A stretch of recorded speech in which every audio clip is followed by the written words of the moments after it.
মায়ের শরণাগত সকল ভক্ত সন্তানদের জানাই সাদর প্রীতি সম্ভাষণ।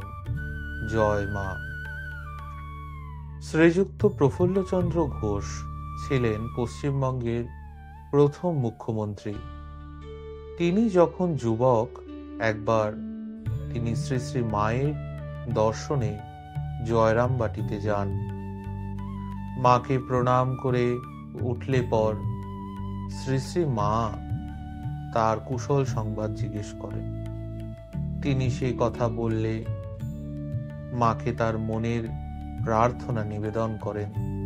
মাকে বলেন, মা, আপনি সারা জীবন আমার অবলম্বন থাকুন, এই আমার একান্ত প্রার্থনা। সন্তানের এই প্রার্থনা মহামায়া ফেলেননি। ভক্ত জননী শ্রী শ্রী মা বলেছিলেন, যখন দুঃখ পাবে, আঘাত পাবে, বিফলতা আসবে, তখন নিশ্চিত যেন আমি তোমার সঙ্গে রয়েছি। ভয় পেও না, হতাশ হও না বাবা। আমি থাকতে তোমাদের ভয় কি? আমি তোমাদের মা, সত্যিকারের মা। যেন বিধাতারও সাধ্য নেই যে আমার সন্তানদের কোনো ক্ষতি করেন।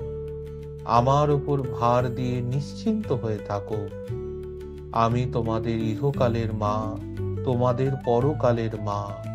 আমি তোমাদের জন্ম জন্মান্তরের মা।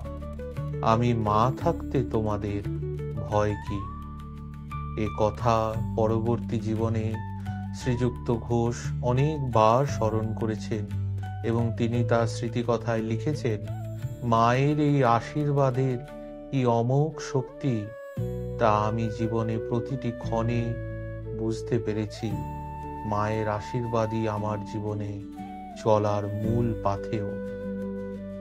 নমস্কার। জয় মা।